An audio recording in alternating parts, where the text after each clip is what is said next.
دیکھا تھا, کیا تم آج بھی کام پر جاؤ گے؟ میں حنیفہ سے تمہاری چھٹی لے چکا ہوں. جی دادا, میں کام پر نہیں جا رہا, مگر ایجنسی کے علاوہ بھی بہت سے کام ہیں میری زندگی میں. یاسر, آج بارات ہے ربیہ کی, خبردار جو تم لیٹ ہوئے تو جانتے ہو نا سارے انتظامات ہمیں ہی دیکھنے ہیں. اس نے سر اس بات میں ہلا کر ان کی یقین دہانی کروائی تھی. پھر اس کے کمرے کے دروازے پر دستک دینے کے لیے آگے بڑھا تو سردار چونکے. اسے مت جگہ, آرام کی ضرورت ہے اسے. وہ اٹھ کر اس کے پیچھے آئے تھے, لیکن وہ انہیں نہیں سن رہا تھا. اس نے دروازے پر دستک دی. آ جائیں. سلینا کی نیند میں ڈوبی آواز ابھری تھی. اس نے اگلے ہی پر دروازہ دھکیلا تو وہ کھلتا چلا گیا. اندر سوئی سوئی سی سیلین بیڈ پر جرجمان بامشکل اپنی جمائی روک رہی تھی. اس کے بال ایک جانب سے اوپر اٹھے ہوئے تھے, لباس ملکجا اور آنکھیں کچے سے گلابی رنگ کی لگتی تھیں. تم میرے ساتھ جاگنگ پر جا رہی ہو, 10 منٹ میں تیار ہو کر باہر آ جاؤ. اسے لگا کہ شاید اس نے کچھ غلط سن لیا ہے. سردار نے بھی اتنی ہی بے یقینی سے اس کا چہرہ دیکھا تھا. میں, لیکن کیوں؟ وہ پوری طرح جاگ گئی تھی. تم انتہائی انفٹ ہو, لیکن مجھے اتنا فٹ ہونے کی کیا ضرورت ہے؟ میں نے تو باڈی گارڈ نہیں بننا. جیسے حالات تمہارے چل رہے ہیں اس کے بعد تو تمہیں مائک ٹائسن جتنا فٹ ہونا چاہیے. فٹافٹ باہر آ جاؤ. اس نے مدد طلب نظروں سے دادا کی جانب دیکھا تھا. دادا بھی اتنی ہی بیچارگی سے اسے دیکھ رہے تھے. تم کیا اسے پریشان کر رہے ہو یاسر؟ سونے دو اسے اور باہر چلو میرے ساتھ. لیکن وہ انہیں سننے کے موڈ میں نہیں تھا. اگلے ہی پل آگے بڑھا. اس کے قدموں میں جاگرز رکھے. وہ اس کی ماں کی جاگرز سے. سلینا انہیں فی الحال استعمال کر سکتی تھی. اس نے چہرہ جھکا کر جوتے دیکھے. اس کے بعد تو کوئی چارہ ہی نہیں تھا ان کا انکار کرنے کا. وہ اٹھ کھڑی ہوئی. اگلے لمحات وہ انتہائی بگڑے موڈ کے ساتھ دادا کو بائے کہتی اس کے پیچھے چل رہی تھی. گاؤں کی ٹھنڈی سڑک انتہائی خوشگوار لگ رہی تھی. یاسر اس کے ساتھ خاموشی سے پیدل چلتا رہا.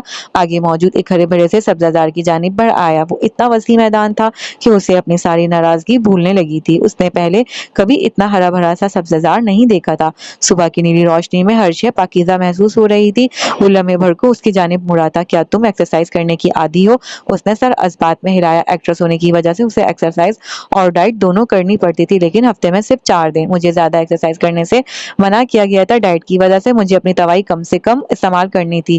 یاسر نے سمجھ کر سر اس بات میں ہلایا تھا. پھر اسے ہاتھ سے میدان کے ایک سرے سے دوسرے کی جانب اشارہ کیا. ایک راؤنڈ لگاؤ. آج کے لیے ایک ہی راؤنڈ کافی ہے. اگلے ہفتے جب تم یہاں سے اپنے گھر جاؤ گی تب میں تمہیں اپنا ایک ٹرینر دوست کے پاس لے کر جاؤں گا. تمہارا سیلف ڈیفینس سیکھنا بہت ضروری ہے. لیکن تم میرے لیے یہ سب کیوں کرو گے؟ وہ حیران ہوئی تھی. اس نے گہرا سانس لیا. میں یہ سب اپنے لیے کر رہا ہوں. میں تمہارے پیچھے ہر لمحہ بھاگ کر بچانے نہیں آ سکتا. جب تمہیں خود کا دفاع کرنا آ جائے گا تو میں ریلیکس ہو کر اپنا مزید کام کر سکوں گا. ایسا سوچنا بھی مت کہ میں یہ تمہارے لیے کر رہا ہوں. ماتھے پر بل ڈال کر کہا تو وہ بے ساختہ مسکرا دی. وہ سر جھٹک کر اپنی جاگنگ کے لیے آگے بڑھا تو اس نے بھی واک کے لیے قدم بڑھا دیے. ایک چکر لگانا مذاق نہیں تھا. وہ چکر مکمل کرنے پر ہانپنے لگی تھی. لیکن مجال ہے جو یاسر ذرا بھی اس کے لیے ٹھہر جاتا. وہ بغیر ہانپے بغیر رکے اپنی جاگنگ کر رہا تھا. وہ آنکھوں میں ڈھیروں ستائش لیے اسے دیکھ رہی تھی. یقیناً اس نے بہت محنت کی بعد خود کو اتنا فٹ رکھا ہوا تھا. اپنی جاگنگ مکمل کرنے کے بعد وہ گاؤں کے راستے سے گھر واپس آ رہے تھے. وہ چہرہ گھما گھما کر گاؤں کی خوبصورتی کو دیکھ رہی تھی.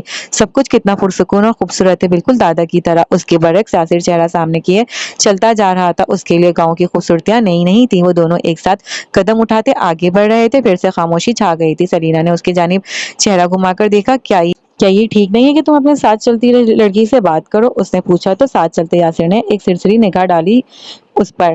مجھے کسی کامن کرٹیسی کو نبھانے کا کوئی شوق. ساتھ چلتی سلینا نے گہرا سانس لیا تھا. وہ اسے نیند سے اٹھا کر جاگنگ کے لیے لا سکتا تھا, لیکن وہ میں کامن کرٹیسی کے تحت ایک دو باتیں نہیں کر سکتا تھا. تمہاری ماما یہاں کیوں نہیں رہتی؟ کچھ پل بعد اس نے پوچھا تو یاسر لمحے بھر کو ٹھہر گیا. اسے ٹھہرا دیکھ کے وہ خود بھی رک گئی تھی. میری فیملی کے بارے میں کوئی بات مت کرنا مجھ سے, مجھے یہ نہیں پسند. اور وہ ایک دم ہی اتنا سرد ہو گیا تھا کہ اسے دیکھ کر رہ گئے. اگلے ہی پل وہ آگے بڑھا تو اس نے بھی اپنے قدم اس کے ساتھ ملا لے. سفید محل سامنے ہی نظر آ رہا تھا. گھر آ کر بھی وہ سیدھا اپنے کمرے کی جانب بڑھ گیا تھا. سردار جو سبزہ زار پر کرسی لگائے اخبار پڑھ رہے تھے چونک کر سلینا کو دیکھنے لگے. پھر ایک نظر داخلی دروازے پر ڈالی جہاں سے وہ ابھی گیا تھا. وہ ان کے پاس چلی آئی تھی. انہوں نے باغور اس کا چہرہ دیکھا. کیا ہوا بچے, کیا یاسر اپنی فیملی کو لے کر حساس ہے؟ اس نے پوچھا تو سردار نے گہرا سانس لیا. پھر اس سے کرسی پر بیٹھنے کا اشارہ کیا. وہ چپ چاپ بیٹھ گئے. پھر ان کا چہرہ دیکھنے لگی. اپنے باپ کو بہت چھوٹی عمر میں کھو دیا تھا اس نے, اور اپنی ماں کو وہ اپنے باپ کے کھو جانے کا مورد الزام ٹھہراتا ہے. وہ اپنی ماں کو اسی لیے شدید ناپسند کرتا ہے. کوئی بھی اس سے والدین کے بارے میں پوچھے تو وہ بہت کولڈ ہو جاتا ہے. وہ کسی سے بھی ان کے بارے میں بات نہیں کرنا چاہتا, مجھ سے بھی نہیں. اس نے ایک نظر پلٹ کر داخلی روش کو دیکھا تھا. پھر گہرا